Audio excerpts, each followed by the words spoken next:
International cricket में बहुत बार ऐसा होता है कि बहुत सारे खिलाड़ी जो हैं वेट कर रहे होते हैं कि कब उनको मौका मिलेगा अंतर्राष्ट्रीय लेवल पर जाकर अपनी टीम को रिप्रेजेंट करने के लिए।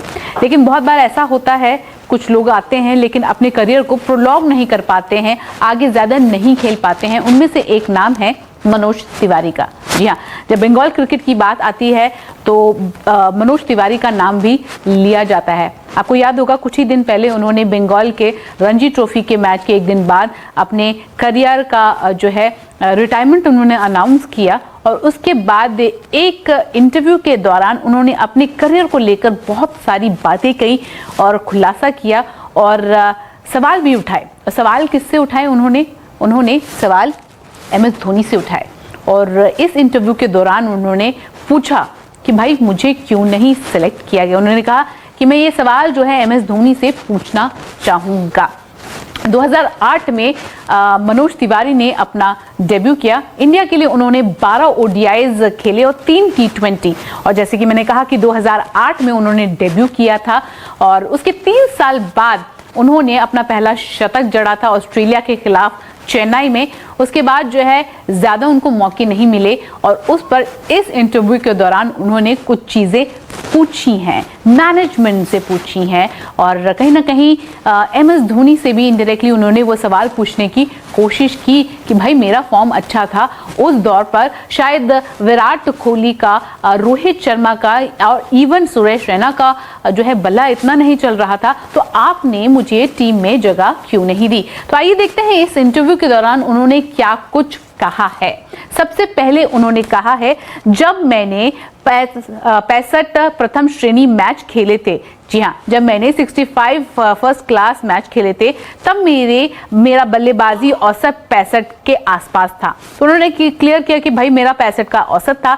तब ऑस्ट्रेलिया टीम ने भारत का दौरा किया था और मैंने चेन्नई में एक फ्रेंडली मैच में 130 रन बनाए थे। फिर मैंने इंग्लैंड के खिलाफ एक फ्रेंडली मैच में 93 रन बनाए थे। मैं टेस्ट कैप हासिल करने के काफी ज्यादा करीब था, लेकिन उन्होंने मेरी जगह युवराज सिंह को चुना, इसलिए टेस्ट कैप नहीं मिल सकी। तो उन्होंने ये भी कहा कि भाई मैं बहुत ज़्यादा क्लोज था, मुझे टेस्ट में डेब्यू मिल सकता था, लेकिन despite of having a good form, अगर मैंने फ्रेंडली में भी अच्छे रन बनाए थे, बड़ी टीमों के साथ अच्छे रन बनाए थे, लेकिन तब भी मुझे टेस्ट कैप नहीं दिया गया। उन्होंने मेरी जगह युवराज सिंह को चुना, इसलिए टेस्ट कैप नहीं मिली।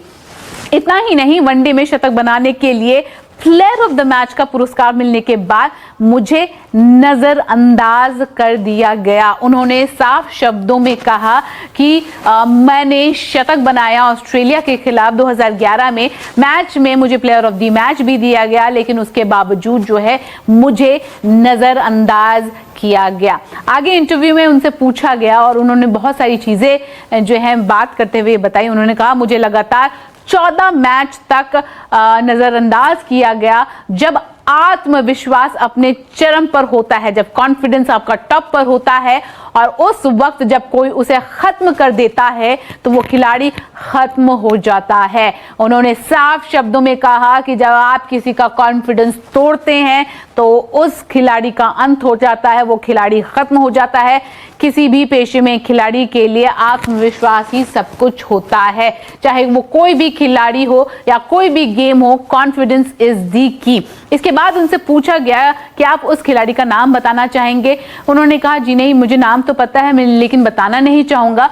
उसके बाद उनसे जिस तरह से उन्होंने कहा कि मुझे नाम पता है लेकिन मैं ये नाम नहीं लेना चाहता, मैं अब मैच्योर हो गया हूं। जब किसी खिलाड़ी को बाहर किया जाता है तो ये टीम प्रबंधन का फैसला होता है। इसके बाद रिपोर्टर ने उनसे पूछा कि क्या उस वक्त MS धोनी टीम के कप्तान थे और क्या आप सीधा, उन्होंने सीधा पूछा रिपोर्टर ने, मैं आपसे सीधा सवाल पूछ रहा हूं, क्या उस वक्त जो है MS धोनी टीम के कप्तान थे, आप उसका जवाब दीजिए। तो उन्होंने कहा हाँ, MS धोनी कप्तान थे। अगर मुझे ये सवाल पूछने का मौका मिलता है तो मैं उनसे जरूर पूछूंगा कि शतक बनाने के बाद मुझे टीम से बाहर क्यों कर दिया गया, खासकर ऑस्ट्रेलिया के उस दौरे में जहां कोई रन नहीं बना रहा था, ना तो विराट कोहली, ना रोहित शर्मा और ना ही सुरेश रैना। मेरे पास अब खोने के लिए कुछ भी नहीं है। तो उन्होंने, मैं एक बार फिर बताना चाहूंगी, जब रिपोर्टर ने उनसे नाम पूछने की कोशिश की, उन्होंने नाम जो है उसका खुलासा नहीं किया। फिर रिपोर्टर ने उनको प्रश्न किया कि क्या उस दौरे के दौरान MS धोनी कप्तान थे, तो उन्होंने साफ शब्दों में कहा जी हां, MS धोनी ही कप्तान थे। और मैं आज उनसे पूछना चाहूंगा, क्योंकि आज मेरे पास खोने के लिए कुछ नहीं है, मैं पूछना चाहूंगा क्यों मुझे टीम में जगह नहीं मिली, क्यों मेरे फॉर्म में होने के बावजूद, क्यों जब विराट कोहली, रोहित शर्मा या फिर सुरेश रैना रन स्कोर नहीं कर रहे थे, उसके बावजूद, मेरे रन आने के बावजूद मुझे टीम में जगह नहीं मिली। उनके बहुत सारे सवाल थे। उन्होंने कहा क्यों मुझे टेस्ट में जगह नहीं मिली मेरे प्रदर्शन के बावजूद।